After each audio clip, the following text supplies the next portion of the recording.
Hello बच्चों, आप सभी का स्वागत है मेरे चैनल आकाश मैथ्स क्लासेस में।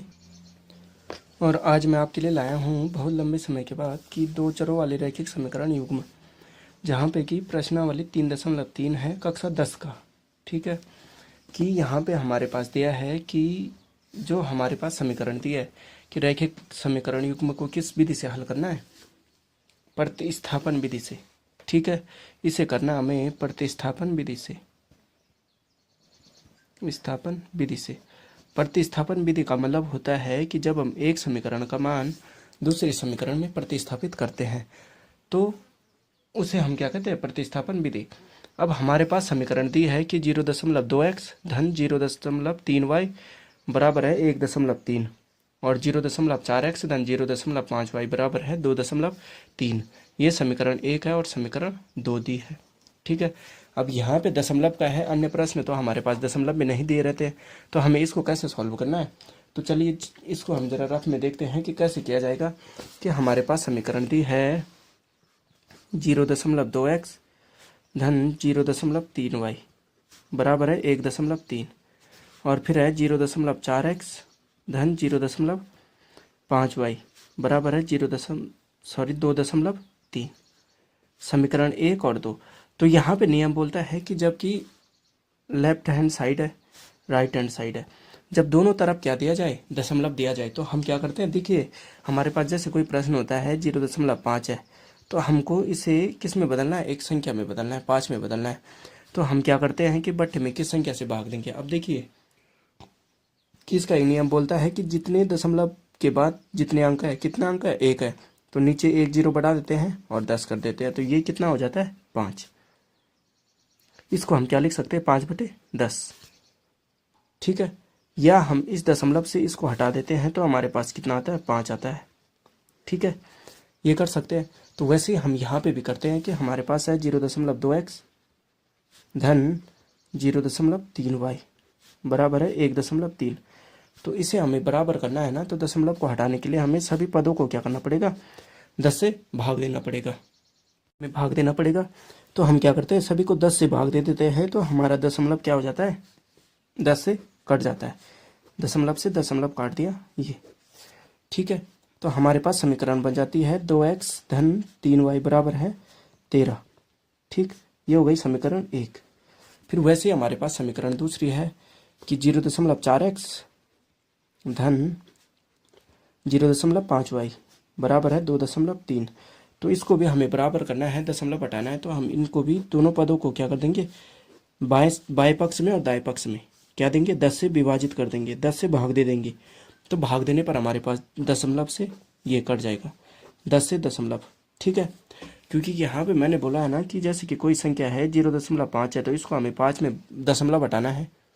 जैसे हमारे पास यहाँ पे था, तो हम इसको 5 से भाग देते हैं, 10 से भाग देते हैं, तो दशमलव हमारा हट जाता है, 5/10 के रूप में आ जाता है। तो वैसे यहाँ पे 4x हो जाएगा धन 5y बराबर हो जाएगा 23। ये समीकरण हो जाएगी दूसरी। ठीक है, तो इसी को हमें सरल करना है। अब चलिए आगे चलते हैं और अब हम क्या कर देंगे, यहाँ पे हमने समीकरण बना दी। अब हम क्या करते हैं, यहाँ पे दोनों समीकरणों को लिख देते हैं कि हमारे पास आया 2x धन 3y बराबर 13। ये समीकरण हो गई, नई समीकरण है 3। और फिर है 4x धन 5y बराबर 23। ठीक है, तो ये हो जाएगी चौथी समीकरण। अब यहाँ पे हमें प्रतिस्थापन करना है, तो हम क्या कर देते हैं कि समीकरण 1 का मान समीकरण 2 में रखते हैं। अब वैसे हम यहाँ पे 3 का मान समीकरण 4 में, तो हम जैसे लेते हैं समीकरण 3 से। ठीक है, 3 से x का मान लेने पर, x का मान, ठीक, तो x का मान लेने पर क्या हो जाएगा, देखिए हम इसको रफ में करते हैं। तो कैसे किया जाएगा, हमारे पास है जैसे यहाँ पे दिया है कि समीकरण थी हमारे पास 2x धन 3y बराबर था 13। तो हमें x का मान लेना है, तो x का मान लेने पर हमें x को जहाँ पे है वहीं पे रहने देना है। ठीक है, ये x है, इसको यहीं पे रहने दो। अब बराबर में कितना है, 13 है। ठीक है, अब बचा हमारे पास ये 3y, तो ये धन का है, तो ये बराबर में जाने पर पक्षांतर होने पर क्या हो जाएगा, ऋण 3y। ठीक है, अब हमारे पास हमें चाहिए x का मान, मात्र हमें x का मान चाहिए। तो x का मान लेने के लिए हमें x बराबर कितना करना पड़ेगा, 13 ऋण 3y बटे, अब देखो ये जब हमारा ऐसे रहता है तो हम क्या कर देते हैं, इस संख्या को भाग दे देते हैं, है ना। ये जब हमारा क्या होता है कि जैसे हमारे पास 2x बराबर 6 है तो हमें x बराबर लिखना है, तो 6 और ये संख्या हमेशा किस में आ जाती है, बट्टे में आ जाती है, ठीक है। तो बट्टे में आ जाती है तो हमारे पास कितना हो जाएगा, 6/2 हो जाएगा, तो 2 तिया 6, x का मान 3। तो वैसे ही यहाँ पे हमारा हो जाएगा x बराबर 13-3y/2, ठीक है। ये हो जाएगा, आशा करता हूँ समझ में आ रहा होगा। तो ये हो जाएगा हमारा, हमने मान रखा समीकरण 3 थी, 2x धन 3y बराबर था 13, तो x का मान कितना है हमारा, 13-3y/2, ठीक है। ये आ गया। अब इस मान को हमने देखो समीकरण 3 से लिया, तो समीकरण 3 का मान अब समीकरण 4 में रखते हैं, तो हम यहाँ पे लिखते हैं कि समीकरण 3 का मान क्या है, x है, मान x को समीकरण 4 में रखने पर, समीकरण 4 ये है, ठीक है, समीकरण 4 में रखने पर, तो 4 में रखने पर हमारे पास मान प्राप्त हो जाएगा। तो हम यहाँ पे मान रखते हैं तो हमारे पास क्या हो जाएगा, देखिए यहाँ पे कि हमारे पास समीकरण है 4x धन 5y बराबर है 23, ठीक है, ये है। तो हम क्या कर देते हैं, यहाँ पे मान रखते हैं, तो जैसे हम यहाँ पे मान रखते हैं तो हमारे पास कितना हो जाएगा, x की जगह पे हमें रखना है ये, ठीक है, तो x की जगह पे हमें ये रखना है, तो हमारे पास क्या हो जाएगा 4, अब x की जगह पे हमें इतना रख देना है, 13-3y/2। अब एक चीज़ यहाँ पे ध्यान देने के लिए है कि जैसे हमने, ये तो हो गया 5y बराबर 23, अब यहाँ पे देखो कि आप यहाँ पे एक गलती मत करना कि जैसे हमने x का मान रखा तो यहाँ पे ये y है, ये y है, अगर हम यहाँ पे x का मान रखते हैं तो यहाँ पे भी x होना चाहिए, x का मान रखते हैं तो y का मान रखना पड़ेगा, y का रखते हैं तो x का होना चाहिए, ठीक है। अगर जैसे हमने x का रखा तो यहाँ पे y है तो यहाँ पे भी y होना चाहिए, और y का रखा तो यहाँ पे भी y है, यहाँ पे भी y होना चाहिए, ठीक है, ये हो जाएगा। अब आगे चलते हैं, तो ठीक, ये हो गया हमारा इतना।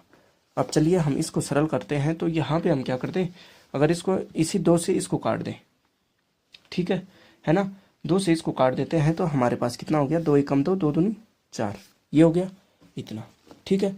अब इसको हम सरल करते हैं तो हमारे पास कितना हो जाएगा, हमारे पास हो जाएगा 2 गुणा 13-3y, क्योंकि ये 2 एकम 2, 2 दूनी 4 हो गया, कट गया, और 5y बराबर हो गया 23, ठीक है, ये हो जाएगा। अब चलिए आगे सॉल्व करते हैं, तो हमारे पास कितना हो जाएगा, इस 2 से हमें इसको पूरा गुणा करना है, तो 2 गुणा 13 ऋण 2 गुणा 3y धन 5y बराबर कितना हो जाएगा, 23 हो जाएगा, ये हो गया 23, ठीक है।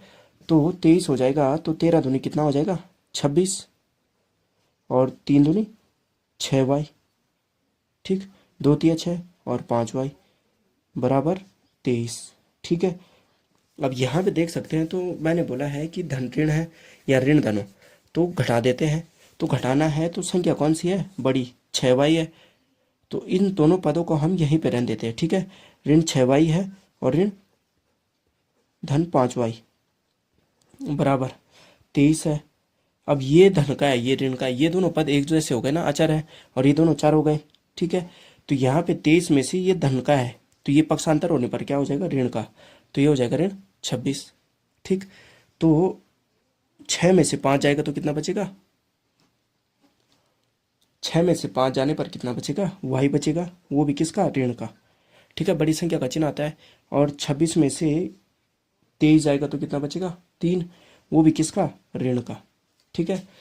तो तब हमारे पास क्या हो जाएगा, तो हमारे पास हुआ था ऋण y बराबर ऋण 3, ठीक है, ये आया। तो हम क्या कर देंगे, y बराबर ऋण 3 है तो ये और ये कट जाएगा, तो ये y बराबर कितना हो जाएगा, 3, ठीक है, धन का, है ना, y का मान इतना हो जाएगा। अब देखिए हमने समीकरण 3 का मान समीकरण 4 में रखा था, ठीक है। अब समीकरण जो हमने मान रखा था, ठीक है, यहाँ पे हमने मान रखा था समीकरण 3 का मान x में रखा था, पहले हमने 3 का मान निकाला x का, फिर उसको समीकरण 4 में रख दिया, ठीक है। अब समीकरण 4 का मान हम किस में रख देंगे, समीकरण 3 में, ठीक है। तो चलिए आगे चलते हैं, हमें यहाँ पे क्या करना है कि 3 का मान हमने 4 में रखा, अब समीकरण ठीक है, यहाँ पे हो जाएगा समीकरण 4 में y बराबर 3 रखने पर, y बराबर 3 रखने पर। ठीक है, तो समीकरण 4 क्या है हमारी? समीकरण 4 है हमारी, हमें यहाँ पे समीकरण 4 क्या रखना है? थी हमारे पास कि जो हमने मतलब कि मान रखा था 3 का। ठीक है, x बराबर कितना आया था? 13-3y बटे 2। या हम क्या करते, जो हमारे पास समीकरण आई 2x धन 3y बराबर 13, ये थी हमारी समीकरण 3, है ना। 3 का मान हमने 4 में रखा तो 4 का मान हमने 3 में रखना पड़ेगा। तो इन दोनों में किसी में भी मान रखते हो तो तुम्हारा मान वही आता है। ठीक है, तो यहाँ पे दोनों में रखते हैं तो हमारे पास कितना हो जाएगा? x बराबर है 13-3y बटे 2। तो y का मान कितना रखना है हमें? यहाँ पे y का मान रखना है हमें 3। ठीक है, 3 गुणा 3 ये आया, बटे हो गया 2। तो x बराबर कितना हो जाएगा? 13-3y। ठीक है, और 3 तिया 9 और बटे 2। ठीक है, 3 तिया 9 हो जाएगा, तो 13 में से 9 जाएगा तो कितना बचेगा? 4 बटे 2। तो 2 एक कम 2 और 2 दूनी 4। तो x बराबर कितना हो जाएगा? 2 और y बराबर कितना आया? 3। तो ये हो जाएगा हमारा कि हमने क्या किया, प्रतिस्थापन विधि का मतलब कि एक समीकरण का मान दूसरे में रखना है और जो मान हमें प्राप्त होता है उसको हमने पहले में रख देना है जिसका मान हमने रखा था। ठीक है, तो आशा करता हूँ बच्चों कि आपको ये प्रश्न समझ में आया होगा। आसान है, ज़्यादा मुश्किल नहीं है। तो चलिए बच्चों, आज के लिए इतना ही, ये प्रश्न इतना ही था और हमें यहाँ पे x और y का मान ज्ञात करना था, बाकी हमें यहाँ पे कुछ नहीं करना था। ठीक है, तो यहाँ पे हमने प्रतिस्थापन विधि से हल किया। तो आशा करता हूँ आपको ये प्रश्न मेरा समझ में आया होगा। अगर जहाँ पे समझ में ना आया हो तो कृपया कमेंट करिएगा, तभी मैं आपकी समस्याओं का समाधान कर पाऊँगा। तो मेरे चैनल को लाइक, शेयर एंड सब्सक्राइब करना ना भूलेगा और अपने दोस्तों के साथ शेयर करना भी ना भूलेगा। अगर आप चाहते हैं कि मेरे साथ आप व्हाट्सएप में जुड़े या मतलब अपने प्रश्नों का हल जानने के लिए मेरे साथ जुड़ना चाहते हैं तो मेरा व्हाट्सएप नंबर है, इसमें आप मुझे मैसेज कर सकते हो किसी भी टाइम। व्हाट्सएप नंबर है